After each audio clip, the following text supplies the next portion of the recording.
Mesdames, Messieurs, peuple congolais, je vous informe que Afrique Éducation vient de publier ce lundi 22 février 2022 ceci. Congo-Brazzaville, le Pinochet africain interné dans une clinique suisse. L'appellation non contrôlée de Pinochet africain que nous reprenons volontairement à notre compte est une trouvaille de notre vieil ami, le très bien renseigné, bienvenu Mabile Mono, le leader en chef du parti CLC, actuellement en exil involontaire en Europe. Même si la télévision congolaise, Télé Congo, que certaines méchantes langues surnomment avec effroi Télé Foufou, indique le contraire avec des reportages qui laissent penser que le dictateur 5 étoiles serait de retour au bercail. Il n'en est rien.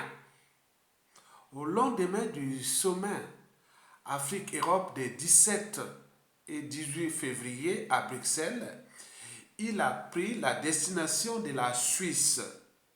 Il se trouverait en ce moment à la clinique La Prairie CLP, à Clarence, non loin de Montreux. La presse helvétique est d'ailleurs à ses trousses, notamment les reporters du quotidien Le Temps. Bienvenue Mabile Mono et ses amis de l'opposition ont d'ailleurs gentiment interpellé le directeur de cette clinique haut de gamme pour lui dire tout le mal qu'il pense du fait qu'il ne trie pas ses clients et d'accueillir des dictateurs sanguinaires dans son établissement. Et que pour eux, le fait d'accepter le Pinochet africain, appellation non contrôlée, peut les pousser à saisir les tribunaux.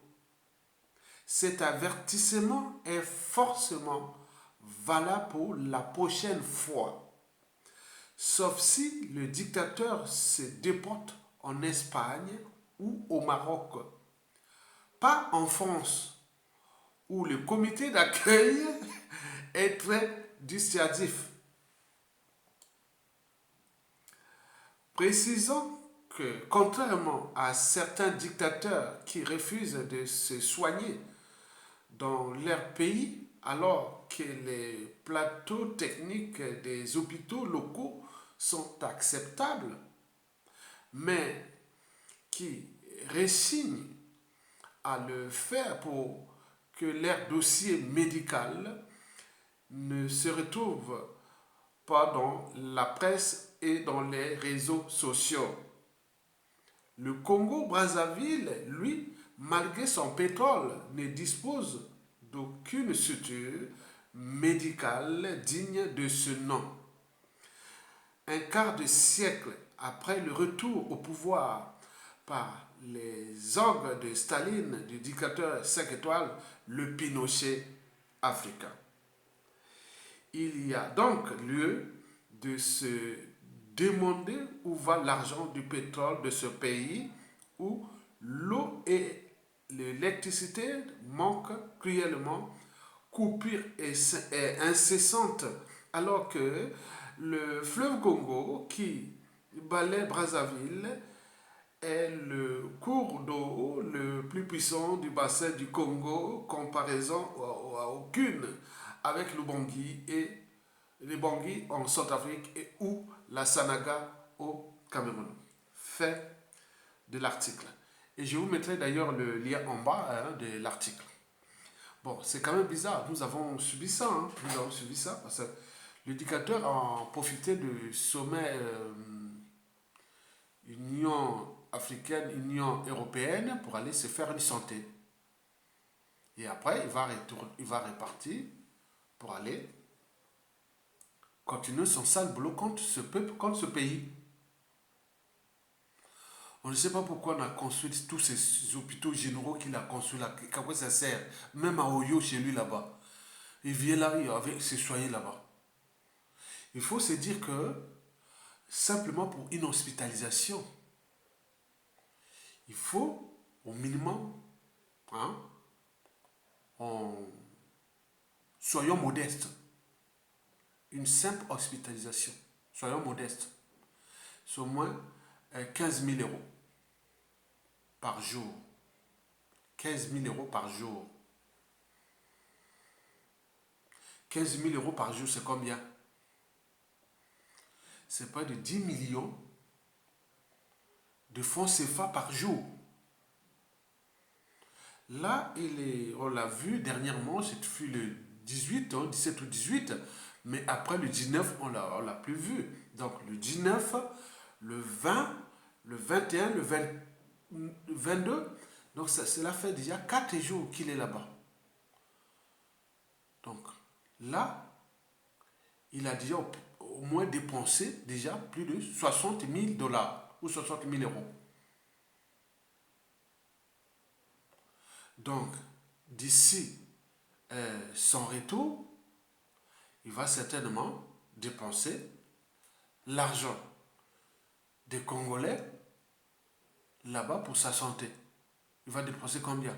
On va voir. Si passe, peut-être qu'il va. La dernière fois, ce fut en septembre, non, je sais pas, en septembre ou en octobre, il avait passé. Non, oui, c'est ça ou c'est dans la vidéo là.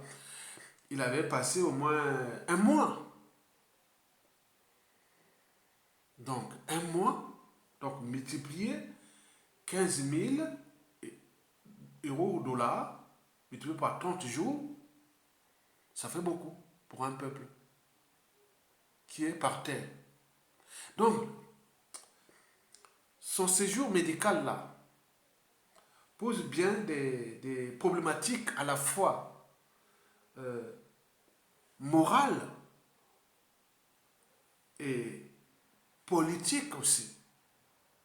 Morale, parce que, attends, vous laissez tout le monde crever là-bas au pays et vous venez se faire soigner et en repartant, vous allez encore massacrer ces populations, créer l'injustice, l'oppression, la barbarie, les crimes, les inégalités autres.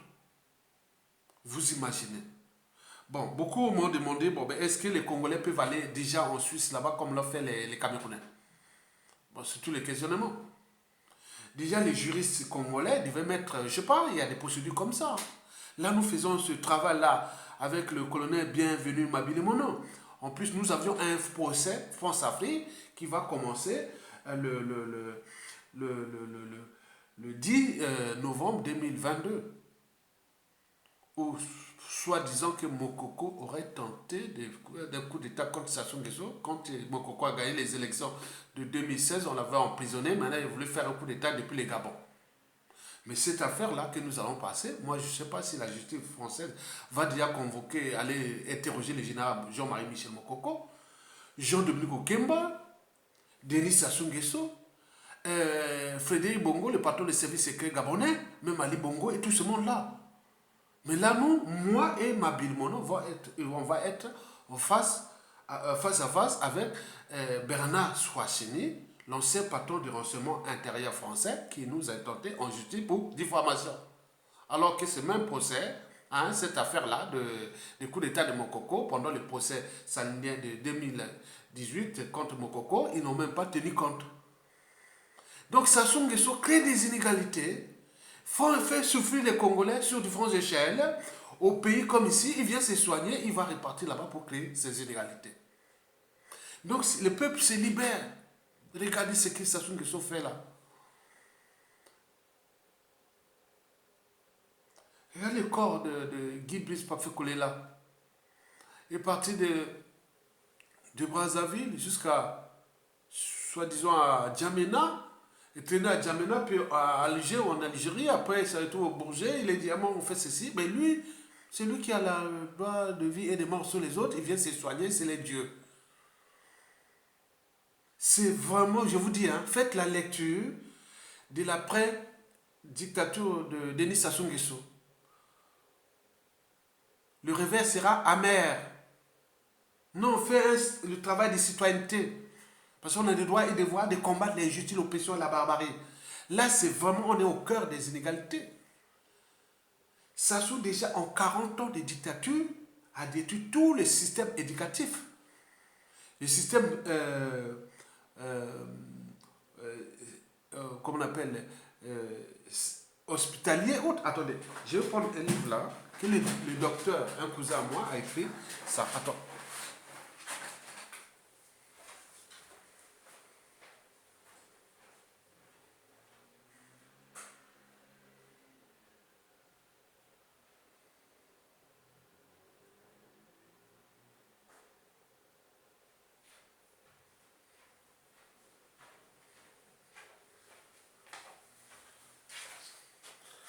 Voici le bilan de Sassou Nguesso, que mon cousin, docteur pneumologue, hein, il s'occupe des maladies respiratoires ici en France, c'est un spécialiste, hein, donc il a écrit ça. Vous pouvez le voir là.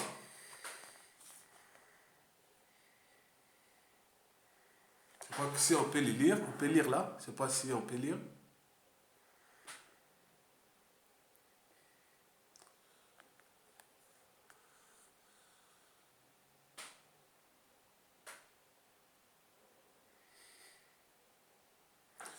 Bon, cela étant, bon, moi je voulais seulement vous dire que ce que Télé Congo va dire là-bas, nous on a même pensé à ça, qu'il va rester là tranquille, quand il va répartir dans Télé Congo, on va dire, le président vient d'une visite de travail en Europe. Vous imaginez. Et après la clinique en Suisse là, il va aller en convalescence chez lui à Oyo là-bas dans les palais. Pour aller préparer le coup bas et coup tordu contre ce peuple, contre ce pays. Déjà, il est en train d'organiser un dialogue de ces sujets, de ces indigènes à Oyo, le 3, aussi mars 2022, pour brouiller déjà les affaires du 4 mars. Après, il attend juillet 2022 pour les législatives, en attendant ce qui va se passer ici en France, puisque c'est son protecteur, ce qui va se passer des présidentielles 2022. Si ça c'est bien pour lui, il va organiser les législatives et nommer ses députés. Et avec sa constitution de 2015, il pourra mettre un vice-président et préparer la succession, de gré à gré ou par la dynastie. Et nous, les Congolais, là, on est de râler. Moi, je suis un citoyen. C'est pas parce que j'ai des années en France, non. Ça a commencé depuis le pays. La liberté, c'est dans la tête. La dignité, c'est dans la tête. La conscience, c'est dans la tête. Même s'il y a l'éducation et ça se transmet de famille en famille, mais c'est aussi ça aussi. Regardez ce qu'ils se sont en train de faire là. Il consomme tous les produits intérieurs que pour lui. Un pays qu'il a ruiné et détruit. Et qui est sur le programme de FMI, annulation d'aide, FMI, annulation d'aide, alors que le bois, le pétrole, toutes les ressources coulent à flot. Et les populations dans la merde. Vous trouvez ça normal? Et vous êtes là derrière vos téléphones portables, vos ordinateurs, et vos télévisions en train de regarder ce que les autres font pour leur pays. Et vous êtes là comme des lâches, des peureux. Non. Je vous dis, attendez, pour terminer cette vidéo-là, il faut qu'on parle avec des signes. Parce que là, les Congolais, c'est... Attendez. C'est pas possible.